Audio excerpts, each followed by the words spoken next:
GeM TV நேயர்களுக்கும் தொழில் முனைவோர்களுக்கும் எனது அன்பான வணக்கங்கள். இந்த நிகழ்ச்சியில், இந்த இளம் தொழில் முனைவோர் நிகழ்ச்சியில் நம்ம பார்க்க போகிறது தொழில், அதாவது ஒரு தொழிலை எப்படி தொடங்கிறது, இல்லாட்டா ஒரு தொழிற்சாலையை எப்படி தொடங்கிறது அப்படிங்கிறத நம்ம விரிவாக பார்ப்போம். முதல்ல ஒரு தொழிற்சாலை தொடங்கும்போது அந்த தொழிற்சாலை தொடங்குவதற்கான திட்ட அறிக்கையை தயார் பண்ணணும்.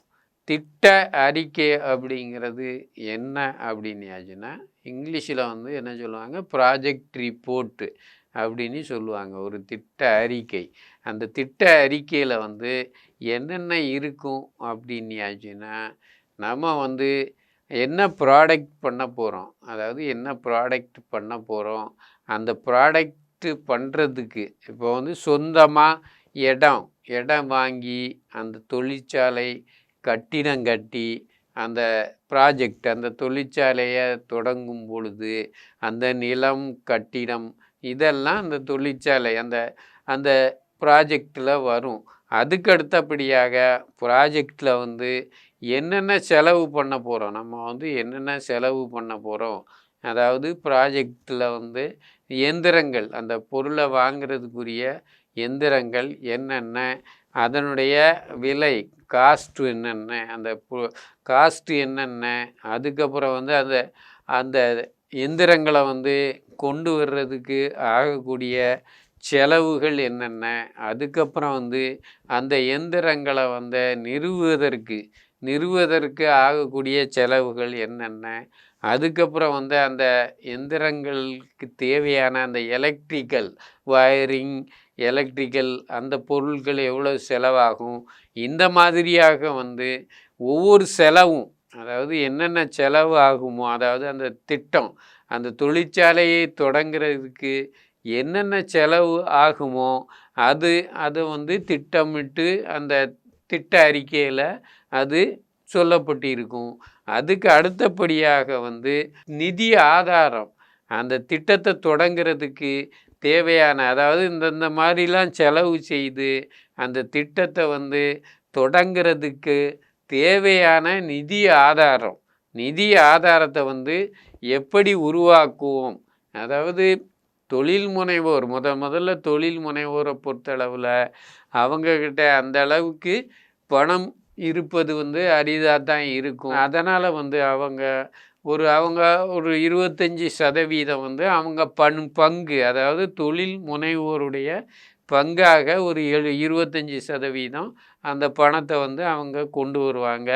மீதி 75% பெரும்பாலான தொழில் முனைவோர்கள் என்ன பண்ணுவாங்க, வங்கி, அதாவது வணிக வங்கிகள்னு இருக்குது, அவங்ககிட்ட இருந்து கடனாக பெறுவாங்க. அதுதான் அவங்களுக்கு இப்போ வட்டியெல்லாம் கம்மியாக இருக்கும். இப்போ வணிக வங்கிகளில் கடன் வாங்கக்கூடிய அந்த கடனுக்கான வட்டி ரொம்ப குறைந்த அளவில் இருக்கும். அதே மாதிரி இப்போ ப்ரைவேட் ஃபைனான்சியர்ஸ்லாம் இருப்பாங்க. அதாவது மிஷினை ஹையர் பர்ச்சேஸ் இந்த மாதிரி முறையில் கொடுக்கக்கூடிய ஃபைனான்சியர் இருப்பாங்க.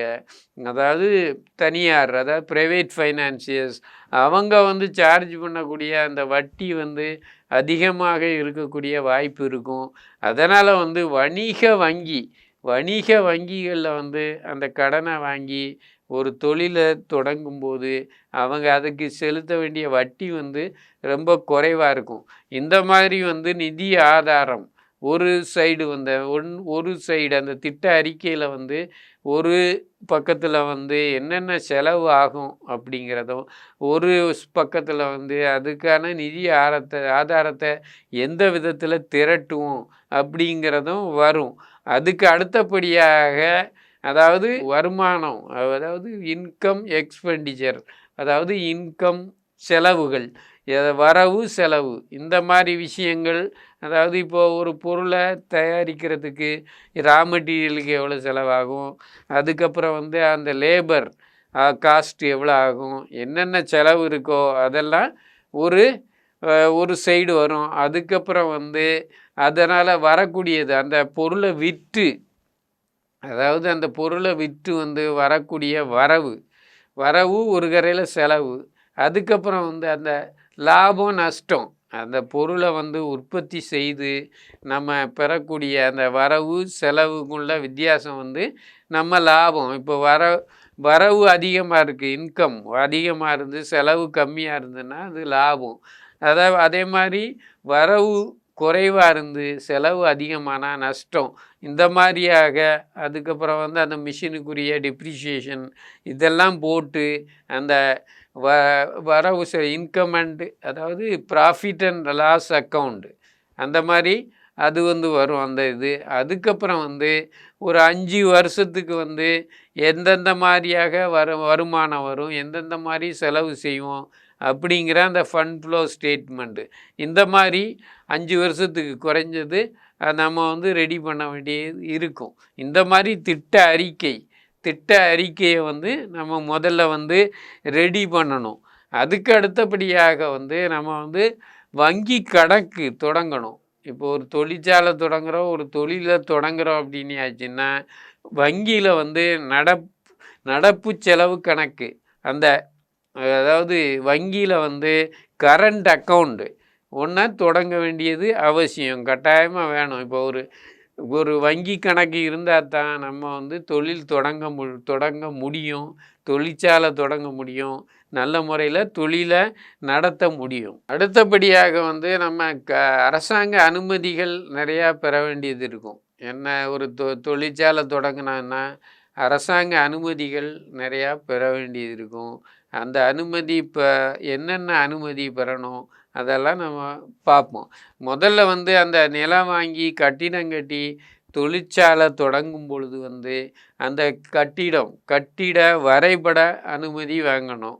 அங்கே உள்ள அந்த இப்போ வந்து பிளாக் டெவலப்மெண்ட் ஆஃபீஸ் இருந்தாச்சுன்னா அங்கே அப்ளை பண்ணணும்.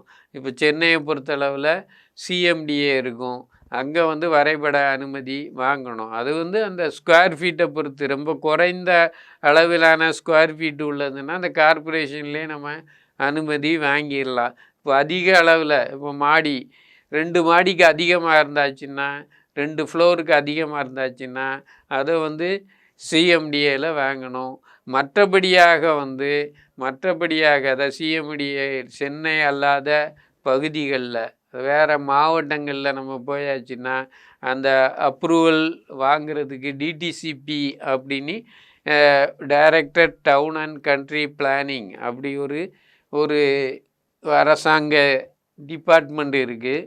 அங்கே அப்ளை பண்ணணும். அங்கே அப்ளை பண்ணி அதை சிறிய அளவிலான கட்டிடம் அப்படின்னாச்சுன்னா அங்கே லோக்கல்லே வாங்கிக்கிடலாம். இப்போ பெரிய அளவிலான இப்போ 20,000 30,000 ஸ்கொயர் ஃபீட்டு உள்ள அந்த கட்டிடம் அப்படின்னாச்சுன்னா அவங்க வந்து சென்னை தலைமை அலுவலகத்துக்கு அந்த விண்ணப்பத்தை அனுப்பி அதுக்குரிய அந்த அனுமதியை வழங்குவாங்க. அதுக்குரிய அந்த ஃபீஸ் எல்லாம் கட்டணும். அதுக்குரிய ஃபீஸ் எல்லாம் கட்டி நம்ம அனுமதி வாங்கணும். அதுக்கு அடுத்தபடியாக வந்து இன்ஸ்பெக்டர் ஆஃப் ஃபேக்ட்ரிஸ் அவங்களுடைய அப்ரூவல் வாங்கணும். அதாவது தொழிற்சாலை தொடங்கிறதுக்கு முன்னாடி ஒரு அப்ரூவல் வாங்கணும். அதுக்கப்புறம் அந்த தொழிற்சாலை வந்து எந்திரங்களை நிறுவி அந்த தொழிலை ப்ரொடக்ஷன் தொடங்கும்போது ஒரு அப்ரூவல் வாங்கணும்.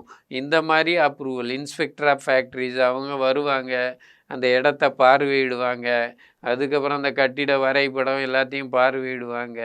அந்த மாதிரி ஒரு அப்ரூவல் வாங்கணும். அதுக்கு அடுத்தபடியாக வந்து ஹெல்த் டிபார்ட்மெண்ட்டு, அதாவது சுகாதார இலாக்கா, அந்த ஏரியாவில் உள்ள அந்த இப்போ தொழிற்சாலை ஆரம்பிக்கக்கூடிய அந்த ஏரியாவில் உள்ள சுகாதார அந்த அரசாங்க அந்த டிபார்ட்மெண்ட்டில் அந்த கட்டிட வரைபடம் எல்லாத்தையும் கொடுத்து கட்டிட வரைபடம், அதாவது திட்ட அறிக்கை, இந்த மாதிரி எல்லா டாக்குமெண்ட்டையும் கொடுத்து அவங்கக்கிட்ட அந்த ஹெல்த் டிபார்ட்மெண்ட்டில் அனுமதி வாங்கணும். அவங்க வந்து இன்ஸ்பெக்ஷன் வருவாங்க. அவங்க வந்து அந்த கட்டிடம் வந்து அந்த தொழிலாளர்கள் அவங்களுக்கு அந்த தேவையான வசதிகள்லாம் இருக்கா, இல்லை அந்த தொழிலாளர்களுக்கு தேவையான எல்லா வசதிகளும் இருக்கா அப்படிங்கிறத பார்த்து வந்து அவங்க வந்து அந்த அனுமதியை வழங்குவாங்க. சுகாதாரத்துறை அனுமதியை வழங்குவாங்க. அதுக்கப்புறம் வந்து தீயணைப்புத்துறை அந்த தீயணைப்புத்துறை, அதாவது இப்போ ஒரு ஆக்சிடெண்ட் ஏற்படுது அந்த தொழிற்சாலையில் அப்படின்னாச்சுன்னா, அதுக்கு தேவையான கருவிகள், இப்போ ஒரு தீ பிடிக்குது திடீர்னு தொழிற்சாலையில், அதை அணைக்கக்கூடிய கருவிகள், அதே மாதிரி அந்த வேலை செய்யக்கூடிய அந்த அந்த தொழிற்சாலையில் வேலை செய்யக்கூடிய அந்த தொழிலாளர்கள் அந்த தீயிலிருந்து தப்பிக்கக்கூடிய வழிகள், இந்த மாதிரி எல்லா வசதிகளும் அந்த தொழிற்சாலையில் இருக்கிறதா அப்படிங்கிறத அவங்க பார்த்து அந்த தீயணைப்பு துறை அவங்க அதுக்குரிய லைசன்ஸை கொடுப்பாங்க.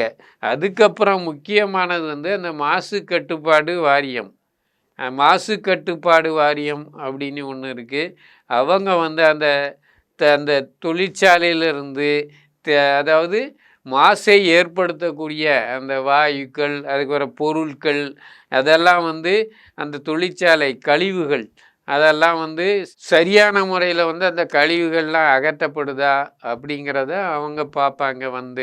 அதுக்கப்புறம் அவங்க அந்த மாசு கட்டுப்பாட்டு வாரியம் தொழிற்சாலைகளை டிஃப்ரெண்ட் வகைகளாக பிரிச்சிருக்குது. அதாவது அதிக மாசு ஏற்படுத்தக்கூடிய தொழிற்சாலைகள், இப்போ பார்த்தாச்சுன்னா நம்ம அந்த தோல் பதனிடும் தொழிற்சாலை, இந்த மாதிரி தொழிற்சாலையெல்லாம் ரெட் கேட்டகரியில் வரும். அதே மாதிரி பிளாஸ்டிக்கு, இந்த மாதிரி தொழிற்சாலைகள், இன்ஜெக்ஷன் மோல்டிங், ப்ளோ மோல்டிங், அந்த மாதிரி தொழிற்சாலைகள்லாம் பார்த்தாச்சுன்னா ஆரஞ்சு, இந்த மாதிரி ஒவ்வொரு வகையாக பிரிச்சிருக்காங்க. இந்த மாதிரி அதிகமான மாசை உருவாக்கக்கூடிய அந்த தொழிற்சாலைகளில் வரக்கூடிய அந்த கழிவுகளை அதை சரி பண்ணி அதை வெளியேற்றக்கூடிய அந்த இயந்திரங்களை அந்த அந்த தொழிற்சாலையில் நிறுவ வேண்டிய அவசியம் ஏற்படும். அது அவங்க பார்ப்பாங்க. இந்தந்த இதெல்லாம் நிறுவனம், நீங்கள் இந்தந்த அந்த கழிவுகளை சரி பண்ணி அதை வெளியேற்றக்கூடிய அந்த எந்திரங்கள், அந்த மாதிரி இதெல்லாம் நீங்கள் எக்யூப்மெண்ட்ஸு அதெல்லாம் நிறுவனம் அப்படிங்கிறத பார்த்து அவங்க அதுக்குரிய சஜஷன்லாம் கொடுப்பாங்க. அதுபடியாக அவங்க அந்த எந்திரங்களெல்லாம் நிறுவனதுக்கப்புறம் அவங்கள வர சொல்லி பார்த்து அவங்க அனுமதி பெறணும். அதே மாதிரி அந்த அவங்ககிட்ட இருந்து மாசு கட்டுப்பாட்டு வாரியத்திட்டையும் தொழிற்சாலை தொடங்கும் முன்னாடி ஒரு அனுமதி, அதுக்கப்புறம் தொழிற்சாலையில் இப்போ அந்த ப்ரொடக்ஷன் ஆரம்பித்ததுக்கப்புறம் ஒரு அனுமதியும் பெற வேண்டும். அதுக்கு அடுத்தபடியாக எந்திரங்களை ஆர்டர் பண்ணணும், தேவையான எந்திரங்களை ஆர்டர் பண்ணணும். அதுக்கு அடுத்தபடியாக எந்திரங்களை ஆர்டர் பண்ணிவிட்டு கட்டிடத்தெல்லாம் கட்டி முடித்து எந்திரங்களை நிறுவி அந்த எந்திரங்களை நிறுவனதுக்கு அப்புறம் ட்ரையல் ப்ரொடக்ஷன் எடுக்கணும். அதாவது சோதனை முறையில் ப்ரொடக்ஷன் எடுக்கணும். அதுக்கு அடுத்தபடியாக அந்த சோதனை முறை ப்ரொடக்ஷன் முடிந்த அப்புறம் வியாபார ரீதியிலான ப்ரொடக்ஷன் எடுக்கணும். இந்த மாதிரி திட்டமிட்டபடி சரியான அளவில் அந்த திட்ட செலவை நம்ம சேவ் பண்ணுற அளவுக்கு நம்ம திட்டமிட்டு செயல்படுத்தியாச்சுன்னா நல்ல முறையில் லாபகரமாக நம்ம தொழிற்சாலையை தொடங்கலாம். அதுக்கப்புறம் நல்ல முறையில் நடத்தலாம். நடத்தி தொழிற்சாலையை நல்ல முறையில் நடத்தி நல்ல லாபம் சம்பாதிக்கலாம் அப்படிங்கிறது திண்ணம். ஜெம் டிவி நேயர்களுக்கும் தொழில் முனைவோர்களுக்கும் எனது அன்பான வணக்கங்கள். நன்றி.